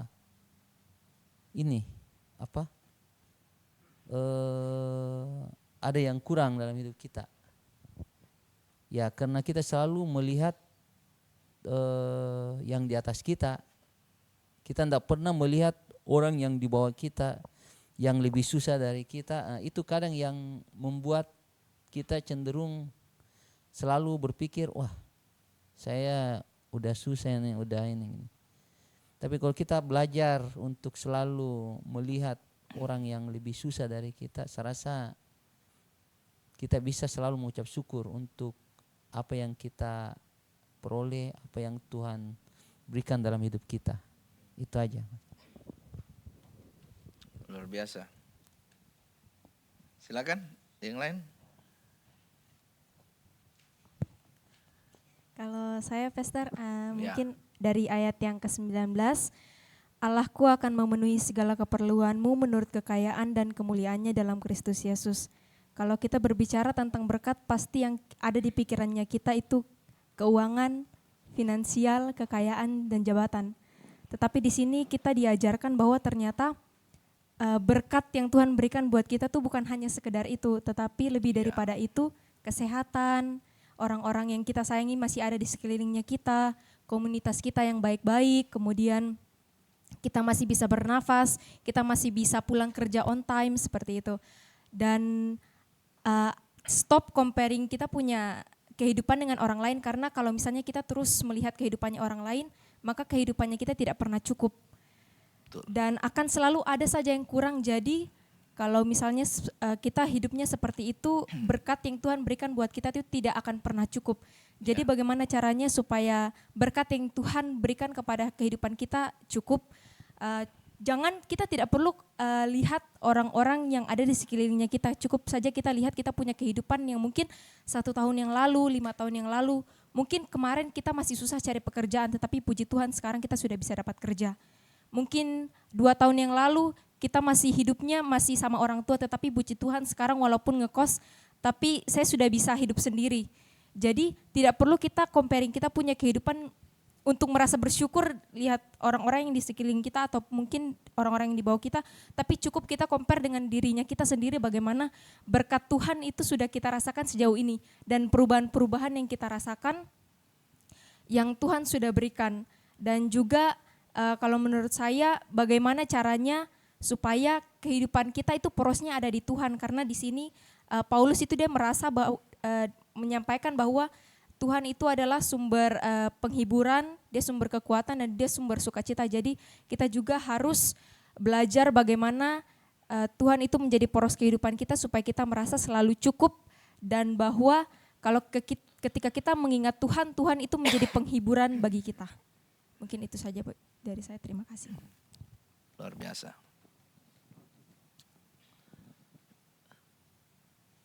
Silakan. Saya Marcel. Pastor. Kalau dari pembacaannya kita pada pagi hari ini di Filipi ini itu yang saya ambil dari ayat yang ke-6. Jadi itu janganlah hendaklah kamu khawatir tentang apapun juga, tetapi nyatakanlah dalam segala hal keinginanmu kepada Allah dalam doa dan permohonan dengan ucapan syukur. Nah, minggu lalu kita sudah belajar tentang bagaimana mengatasi overthinking atau khawatir itu sendiri. Dan minggu lalu itu sudah dijelaskan bagaimana cara kita mengatasi overthinking itu, seperti yang disampaikan Kak Dagmar tadi, bagaimana kehidupannya kita itu perlu untuk kita melatih dirinya kita untuk membaca firman Tuhan, belajar untuk berdoa sama Tuhan. Kalau seperti Kak Thomas bilang tadi, bagaimana doa itu besar kuasanya. Dan saya pun ketika dihadapkan dengan situasi yang membuat saya khawatir, pasti pertama yang saya lakukan itu pasti berdoa dan tidak mau berlarut-larut dan overthinking. Mau kesaksian sedikit, ini waktu saya mau KKN kemarin. Nah, waktu saya mau KKN kemarin itu sudah sempat terpikir kalau mau KKN di Toraja saat itu. Mau KKN di Toraja. Dan ternyata saat itu saya tidak dapat Toraja. Waktu itu orang sempat war tempat untuk tempat KKN-nya, tapi waktu itu waktu sementara war KKN itu sementara Asik Fest juga saat itu, dan saya waktu itu pelayanan. Otomatis saya tidak ikut war karena warnya saat itu pas dari jam 7 sampai jam 10. Sedangkan saya pulang Asik Fest saat itu jam 10 lewat lebih lah. Akhirnya saya sudah tidak kedapatan slot KKN di Toraja saat itu. Dan kemudian saya dapatlah tempat yang tersisa waktu itu, yaitu salah satu tempat lah di Sulawesi. Dan yang kemudian buat saya overthinking karena ini merupakan tempat yang saya tidak tahu tempatnya kayak seperti apa. Yang kemudian buat saya overthinking dan khawatir. Sampai saat itu saya tanya orang-orang yang KKN di sana juga saat itu. Saya tanya bilang bagaimana KKN di sana, orang-orangnya seperti apa. Dan karena saya overthinking dan saya takut karena overthinking berlebihan, kemudian akhirnya saya melakukan hal-hal yang Kak bilang, saya tolak misalnya itu tempat deh, jangan bisa ikut KKN saja. Untuk mengantisipasi hal itu akhirnya saya berdoa sama Tuhan dan saya minta sama Tuhan mampukan, dan seperti di ayat 11 di sini itu saya pegang selama KKN, ayat 13 itu segala perkara dapat kutanggung dalam Dia yang memberi kekuatan kepadaku. Dan puji Tuhan selama KKN itu, puji Tuhan berjalan dengan lancar walaupun ada hal-hal yang membuat hal-hal yang di luar itu, tapi puji Tuhan sampai sekarang ada saat ini itu karena anugerahnya Tuhan, karena Tuhan masih memampukan saya, memberikan saya kekuatan. Dan kalau melihat dari yang disampaikan sama kakak-kakak, sama teman-teman tadi itu kembali dari bagaimana sikap hatinya kita terhadap situasi yang kita hadapi. Karena Tuhan itu tidak mengubah keadaannya kita, tetapi Tuhan mengubah sikap hatinya kita terhadap apa yang kita hadapi, seperti Betul. itu. Jadi yang membuat orang itu, kalau Kak Tirsa tadi bilang tidak bersyukur ya, karena mungkin apa yang dalam hatinya itu masih salah, sehingga dia tidak bersyukur dan merasa tidak berkecukupan. Bagaimana kalau kita memperbaiki sikap hatinya kita menempatkan Tuhan nomor 1 di hatinya kita, pasti kita akan belajar untuk merasa berkecukupan, seperti itu. Terima kasih. Silakan. Thomas tadi sudah angkat mic. Ya, kalau saya dari ayat yang ke-13, segala perkara dapat kutanggung di dalam Dia yang memberi kekuatan kepadaku. Ya. Ini ya karena lepas hutang piutang ini perkara besar. Ya. Iya, jadi pokoknya hal-hal yang seperti itu pasti ujung-ujungnya ya seperti tadi akan membuat overthinking ya. Akan membuat kita berpikiran yang aneh-aneh. Tapi satu hal yang saya mau ingatkan kepada teman-teman atau rekan-rekan yang mungkin saat ini terlibat dalam hutang piutang, percaya kepada Yesus itu akan membawa kita melewati hal-hal yang sulit, yang sukar dalam kehidupan kita. Kalau kita sudah tidur dan kita masih bangun dan kita masih bisa menghirup udara yang segar, artinya Tuhan belum selesai atas kehidupan kita. Ada karya besar yang Tuhan akan lakukan, oleh sebab itu jangan putus asa, terus maju dan jangan pernah menyerah, karena kalau kita sudah terlibat terjerat dalam hal tersebut, Tuhan pasti mau juga kita keluar. Tapi Tuhan bukan Allah yang bim salabim abrakadabra kemudian kita langsung bebas, tidak. Tapi Tuhan mau mengajarkan, mendidik kita. Dari proses itu kita dapat didikan yang luar biasa. Dan kita diajar juga untuk bagaimana apa yang harus kita lakukan ketika kita terjerat dalam hutang piutang tersebut. Tuhan akan membawa kita, Tuhan akan mengarahkan kita, bahkan ada didikan ya. Dari proses itu pasti ada sekolah yang luar biasa yang kita alami, yang tidak pernah kita dapat di jenjang pendidikan manapun. Tapi di hal tersebut Tuhan memberikan poin-poin yang luar biasa atas kehidupan kita. Dia akan membawa kita melewati masa-masa yang sukar itu, bahkan yang tidak pernah kita pikirkan, itu yang Tuhan kerjakan untuk melewati hal tersebut, asalkan kita mau bahwa berserah kepada Tuhan dan percaya bahwa dan kita pun bertanggung jawab atas hal tersebut ya. Dan kita mau menyelesaikan hal tersebut, Tuhan pasti akan membantu kita, akan membawa kita, mengarahkan kita. Bahkan Tuhan akan membukakan berkat-berkatnya atau mengirimkan berkat-berkatnya melalui bahkan hal-hal yang tidak kita duga. Ya, hal-hal yang tidak pernah kita pikirkan Tuhan akan kerjakan. Itu ajaibnya Tuhan kita ya. Jadi yakinlah bahwa Dia yang memberikan kita kekuatan, Dia yang memberikan kita kemampuan, dan Dia yang terus menyertai kehidupan kita. Itu saja. Terima kasih. Siapa lagi? Kayaknya di depan semua ini dari tadi. Di belakang belum ada ini. Silakan Enci atau Andika. Oh iya. Enggak apa-apa, panjang juga enggak apa-apa. Kalau saya Pastor yang menjadi perenungan ayat 11 sama 12. Kukatakan ini bukanlah karena kekurangan, sebab aku telah belajar mencukupkan diri dalam segala keadaan. Aku tahu apa itu kekurangan dan aku tahu apa itu kelimpahan. Dalam segala hal dan dalam segala perkara, tidak ada sesuatu yang merupakan rahasia bagiku, baik dalam hal kenyang maupun dalam hal kelaparan, baik dalam hal kelimpahan maupun dalam hal kekurangan. Waktu saya baca ayat ini, Pastor, mungkin ini juga jadi teguran buat saya, seperti yang dibilang Kak Enos sama Tirsa tadi tentang jangan bandingkan diri kita sama orang lain. Misalnya seperti yang Kak Enos bilang, lihat orang yang di atas kita, wah pasti itu kita akan terus merasa kekurangan kalau kita selalu lihat orang yang di atas kita. Makanya Tirsa juga bilang jangan bandingkan sama yang di atas maupun atau yang di bawah. Lebih baik bandingkan sama diri kita yang sebelum-sebelumnya. Makanya ayat ini menjadi teguran buat saya sendiri, Pastor. Mungkin itu saja. Luar biasa. Apa lagi istilahnya sekarang? FOMO. Oh, FOMO. Fear of missing. Oh. Kalau FOMO itu apa ya? Fear of opinion, bukan ya? Salah, maafkan saya. Tiba-tiba. Good. Silakan. Oh, langsung Enci. Berarti yang terakhir, siapa yang belum ya? Tirsa sudah?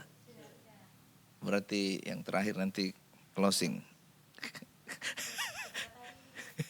Silakan Enci. Kalau saya tuh Pastor di ayat 19. Allahku akan memenuhi segala keperluanmu menurut kekayaan dan kemuliaannya dalam Kristus Yesus. Ini menurut saya ayat yang benar-benar luar biasa. Bukan sekedar ayat yang begitu saja, tapi ini jadi pengingat bagi kita. Ternyata tidak ada yang tidak mungkin bagi Tuhan. Amin. Begitu sebesar apapun badai yang kita hadapi itu kecil di hadapan Tuhan ketika kita mau berserah sama Tuhan. Ketika kita taruh dalam tangan Tuhan, apapun itu Tuhan pasti sanggup untuk bantu kita. Mungkin begitu saja, Master. Mantap. Thank you, Enci. Terakhir. 10 menit terakhir, silakan. Kalau saya sendiri, Pastor, mungkin di ayat 4 dan ayat yang ke-6, bunyi firman Tuhan itu, bersukacitalah senantiasa di dalam Tuhan, sekali lagi kukatakan bersukacitalah. Janganlah hendaknya kamu khawatir tentang apapun juga, tetapi nyatakanlah dalam segala hal keinginanmu kepada Allah dalam doa dan permohonan dengan ucapan syukur. Kalau dari ayat ini saya belajar untuk saya diajar juga untuk jadi pribadi yang selalu menyerahkan seluruh kehidupan kita sama Tuhan, kehidupan saya kepada Tuhan, khususnya sebagai mahasiswa dan sudah masuk di semester akhir. Pasti banyak tekanan, banyak juga kekhawatiran, takut kayak apakah saya akan selesai tepat waktu atau kayak ketinggalan nanti dari teman-temanku. Tapi dari ayat ini saya belajar kalau segala kekhawatirannya kita serahkan sama Tuhan dan Tuhan pasti kasih jalan yang terbaik. Dan kalau kita berserah sama Tuhan, pasti selalu ada jalan dan pasti selalu ada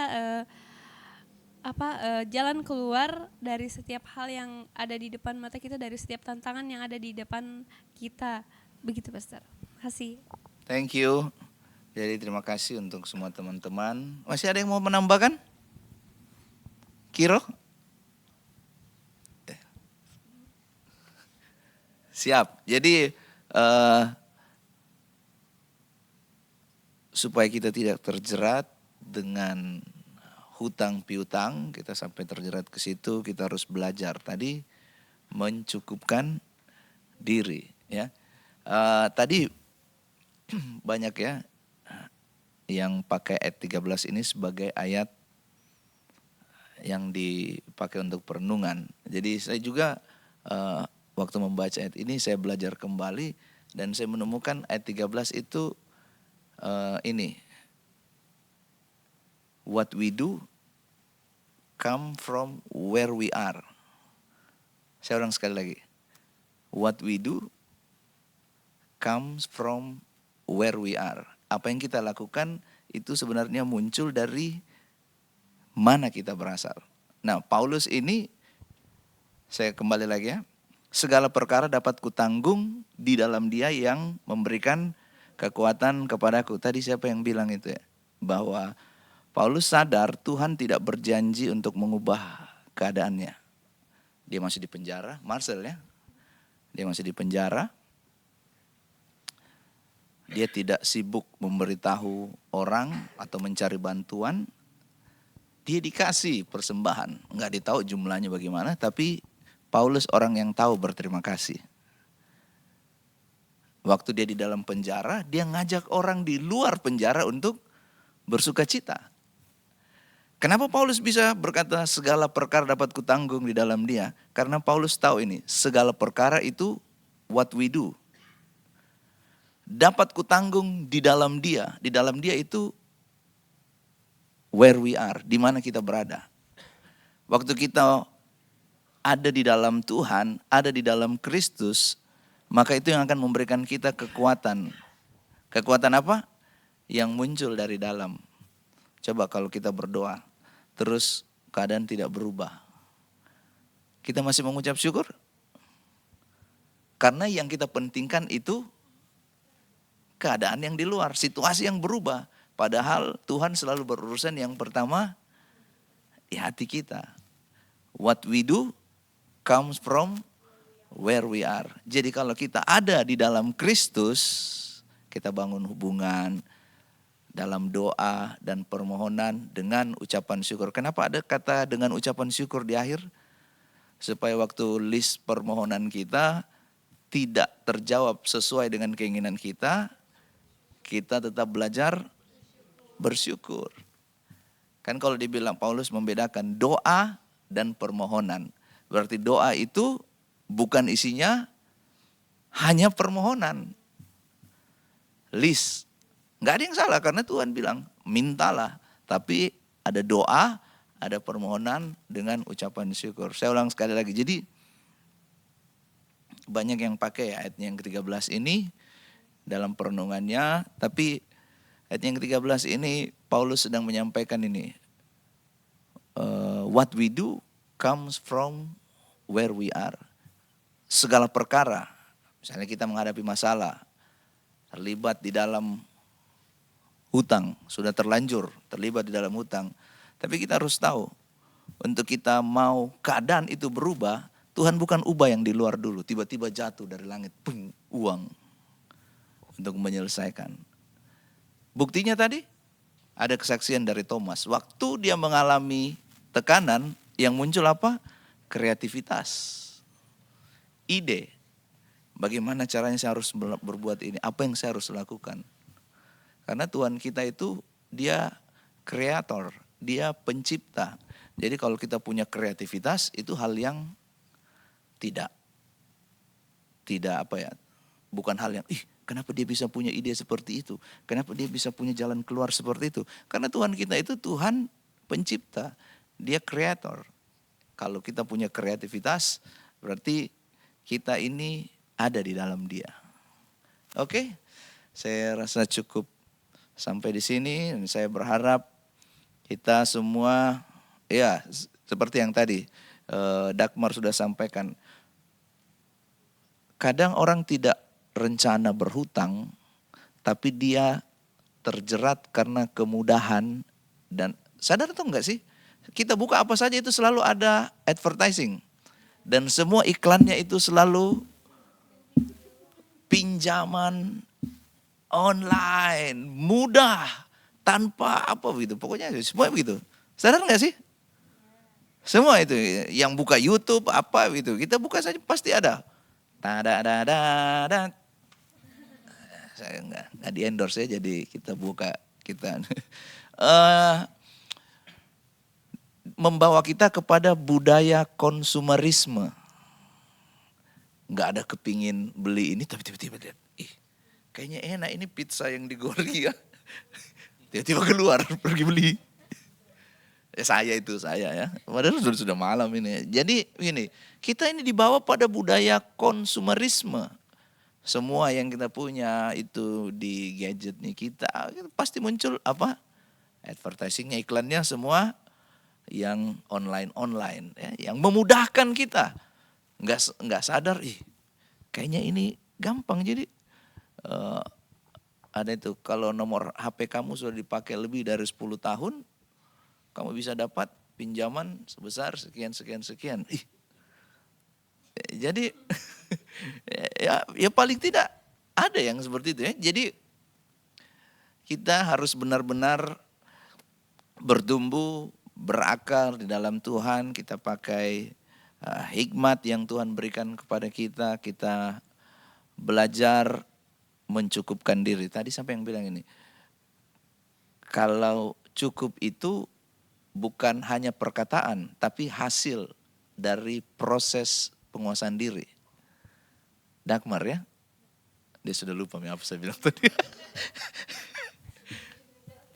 Ya cukup itu bukan, cukup saya sudah kenyang. Bukan seperti itu. Cukup itu seperti yang Paulus bilang di dalam penjara, Kristus itu cukup bagiku.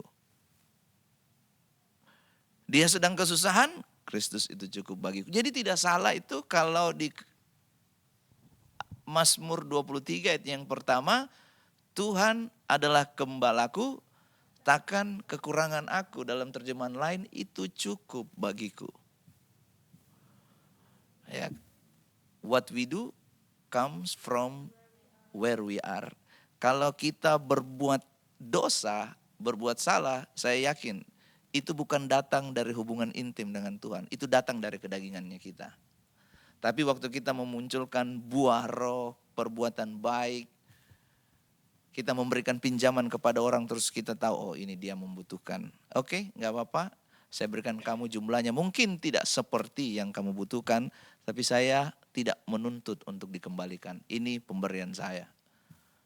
Itu muncul dari where we are.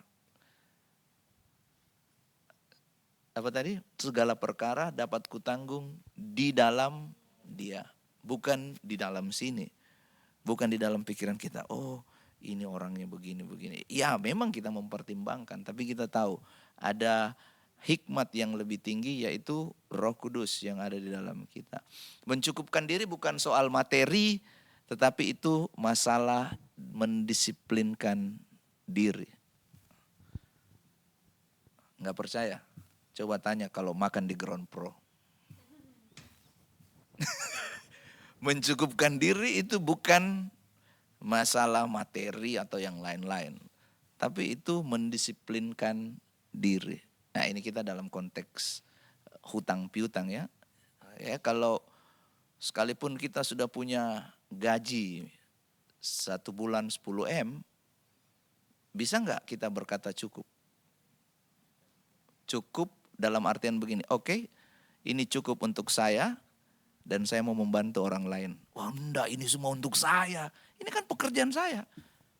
Padahal Paulus bilang, apapun yang kita miliki, kalau kamu melihat saudaramu kesusahan, berikan dia bantuan. Kalau kita sudah punya penghasilan yang besar, terus kita pakai semua untuk diri, enggak ada yang salah, itu penghasilannya kita. Tapi berkata cukup itu artinya kita mulai melihat orang-orang yang lain, oh ini ada orang yang membutuhkan. Ya, mungkin kalau untuk orang-orang kayak Thomas 10 M ya, kecil lah biasa ya. Jadi jangan sampai ini kita mengeluh untuk apa yang belum ada di tangan dan kita tidak mensyukuri untuk apa yang sebenarnya sudah ada di dalam genggaman tangan kita. Kita tadi siapa? Andika. Ya, jangan sampai mengeluh untuk apa yang belum ada di tangan, tapi kita tidak mensyukuri apa yang sudah ada di dalam genggaman tangan kita. Apa itu? Tadi sudah dikasih tahu sama Tirsa, kita bangun sehat. Orang lain itu ada yang nggak bisa, dia harus dibantu. Ada selangnya di sini, ada di sini, ada di sini. Kita bersyukur ada kesehatan karena berkat itu bukan cuma materi. Berkat itu kesehatan, kekuatan, hikmat, kecakapan, kepintaran, skill kita apa semua itu. Itu juga termasuk berkat pemberian Tuhan. Bersyukur.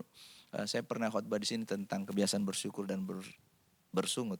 Bersyukur itu tanda bahwa hidup kita itu dipimpin oleh Yesus. Mudah mengucapkan syukur. Tapi kalau kita sedikit-sedikit bersungut-sungut, itu berarti kita dikuasai oleh ego kita.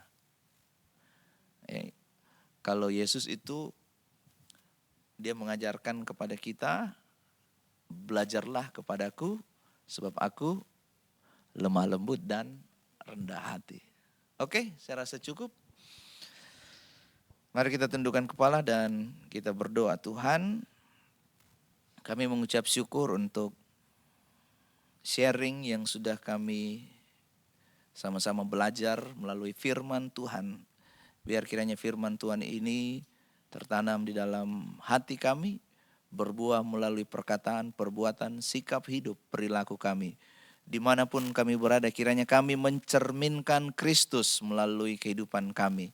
Apa yang kami perbuat, apa yang kami lakukan, kami selalu mencerminkan Yesus Kristus yang menjadi teladan di dalam kehidupan kami. Tolong kami, tolong umat-umat-Mu yang mungkin sedang terlibat terlilit di dalam hutang, di dalam kesusahan. Kiranya Tuhan sendiri yang menolong dengan cara-Mu yang ajaib. Dan kepada setiap kami, kiranya Tuhan memberikan kami hikmat kemampuan supaya kami dapat mengelola, mengatur setiap keuangan yang Tuhan percayakan supaya kami bisa pakai semuanya itu bagi kemuliaan nama Tuhan. Terima kasih Tuhan, memberkati setiap anak-anak-Mu yang hadir di dalam sarapan pagi bersama ini, bahkan yang akan menyaksikan tayangan ini secara online. Kiranya Tuhan memberkati apa yang kami sharingkan ini menjadi berkat bagi kehidupan umat-umat Tuhan.